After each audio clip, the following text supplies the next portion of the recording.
बहुत साल पहले की बात है। एक आलसी लेकिन भोला भाला युवक था आनंद।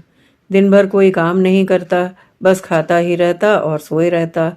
घर वालों ने कहा कि चलो जाओ, घर से निकलो, कोई काम धाम करते नहीं हो, बस पड़े रहते हो। वह घर से निकलकर यूं ही भटकते हुए एक आश्रम पहुंचा। वहां उसने देखा कि एक गुरुजी हैं और उनके शिष्य कोई काम नहीं करते, बस मंदिर की पूजा करते हैं। उसने मन में सोचा कि यह बढ़िया है, कोई काम धाम नहीं, बस पूजा ही तो करना है। गुरुजी के पास जाकर पूछा, क्या मैं यहाँ रह सकता हूँ? गुरुजी बोले, हाँ हाँ, क्यों नहीं, लेकिन मैं कोई काम नहीं कर सकता हूँ। गुरुजी, कोई काम नहीं करना है, बस पूजा करनी होगी। आनंद, ठीक है, वह तो मैं कर लूँगा। अब आनंद महाराज के आश्रम में रहने लगा। ना कोई काम, ना कोई धाम, बस सारा दिन खाते रहो और प्रभु भक्ति में भजन गाते रहो। महीना भर हो गया। फिर एक दिन आई एकादशी। उसने रसोई में जाकर देखा कि खाने की कोई तैयारी नहीं। उसने गुरुजी से पूछा कि आज खाना नहीं बनेगा क्या? गुरुजी ने कहा, नहीं, आज तो एकादशी है, तुम्हारा भी उपवास है। उसने कहा, नहीं, अगर हमने उपवास कर लिया तो कल का दिन ही नहीं देख पाएंगे हम। उसने कहा, नहीं, अगर हमने उपवास कर लिया तो कल का दिन ही नहीं देख पाएंगे। हम तो नहीं कर सकते उपवास, हमें तो भूख लगती है। आपने पहले क्यों नहीं बताया? गुरुजी ने कहा, ठीक है, तुम ना करो उपवास, पर खाना भी तुम्हारे लिए कोई और नहीं बनाएगा, तुम खुद बना लो। मरता क्या ना करता। गया रसोई में। गुरुजी आए, देखो, अगर तुम खाना बना लो तो राम जी को भोग जरूर लगा लेना और नदी के उस पार जाकर बना लो रसोई। ठीक है।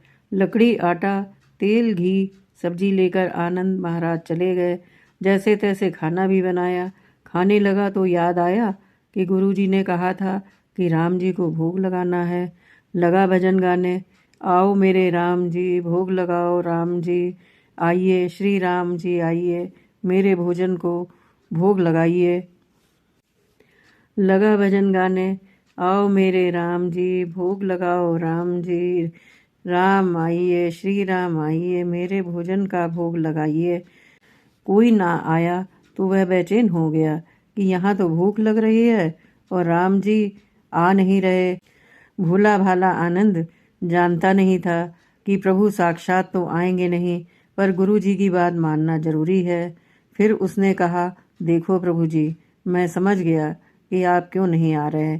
मैंने रूखा सूखा बनाया है और आपको तरमाल खाने की आदत है, इसीलिए नहीं आ रहे।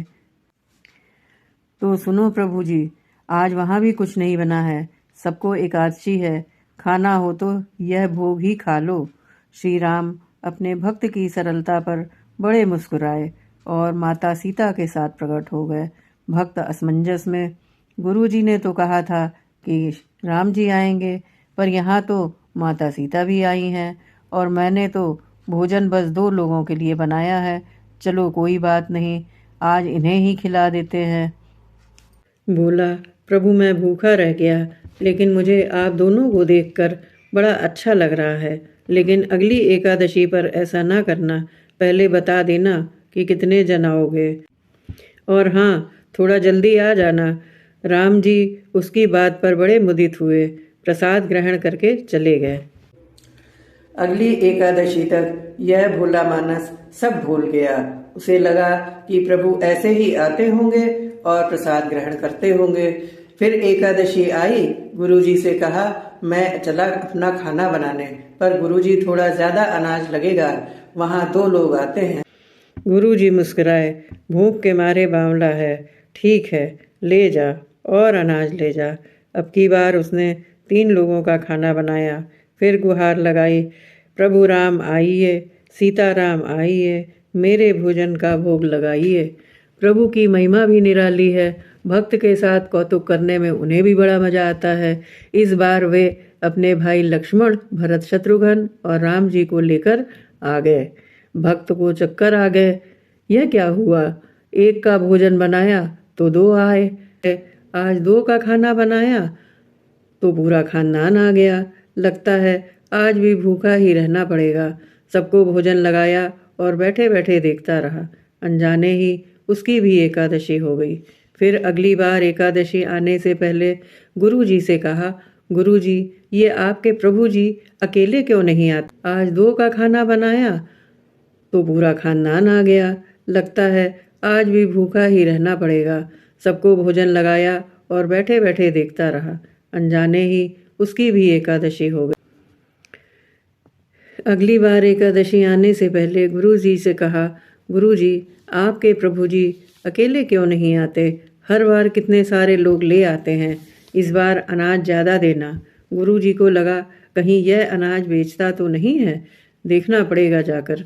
भंडार में कहा, इसे जितना अनाज चाहिए दे दो, और छुपकर उसे देखने चल पड़े। इस बार आनंद ने सोचा, खाना पहले नहीं बनाऊंगा, पता नहीं कितने लोग आ जाएं, पहले बुला लेता हूँ फिर बनाता हूँ। फिर टेर लगाई, प्रभु राम जी आइए, श्री राम जी आइए, मेरे भोजन का भोग लगाइए। सारा राम दरबार मौजूद। इस बार तो हनुमान जी भी साथ आए, लेकिन अब क्या, प्रसाद तो तैयार ही नहीं है। भक्त ठहरा भोला भाला, बोला, प्रभु इस बार मैंने खाना नहीं बनाया है। प्रभु ने पूछा, क्यों? बोला, मुझे मिलेगा तो है नहीं, फिर क्या फ़ायदा बनाने का, आप ही बना लो और खुद ही खा लो। राम जी मुस्कुराए, सीता माता भी गदगद हो गई उसके मासूम से जवाब से। लक्ष्मण जी बोले, क्या करें प्रभु? प्रभु बोले, भक्त की इच्छा है, पूरी तो करनी ही पड़ेगी, चलो लग जाओ काम से। लक्ष्मण जी ने लकड़ी उठाई, सीता माता आटा सानने लगी। भक्त एक तरफ बैठकर देखता रहा। माता सीता रसोई बना रही थी तो कई ऋषि मुनि और यक्ष गंधर्व प्रसाद लेने लगे। इधर गुरुजी ने देखा कि खाना तो बना नहीं, भक्त एक कोने में बैठा है। पूछा, बेटा क्या बात है, खाना क्यों नहीं बनाया? बोला, अच्छा किया गुरुजी आप आ गए, देखिए कितने लोग आते हैं प्रभु के साथ।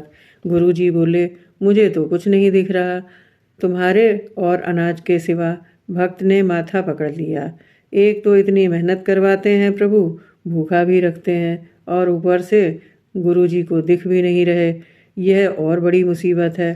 प्रभु से कहा, आप गुरुजी को क्यों नहीं दिख रहे हैं? प्रभु बोले, मैं उन्हें नहीं दिख सकता। बोला, क्यों? वे वो तो बड़े पंडित हैं, ज्ञानी हैं, विद्वान हैं, उन्हें तो बहुत कुछ आता है, उनको क्यों नहीं दिखते आप? प्रभु बोले, माना कि उनको सब आता है, पर वे सरल नहीं है तुम्हारी तरह, इसलिए उनको नहीं दिख सकता। आनंद ने गुरुजी से कहा, गुरुजी, प्रभु कह रहे हैं कि आप सरल नहीं हैं, इसलिए आपको नहीं दिखेंगे। गुरुजी रोने लगे और कहने लगे कि वाकई मैंने सब कुछ पाया, पर सरलता नहीं पा सका तुम्हारी तरह, और प्रभु तो मन की सरलता से ही मिलते हैं।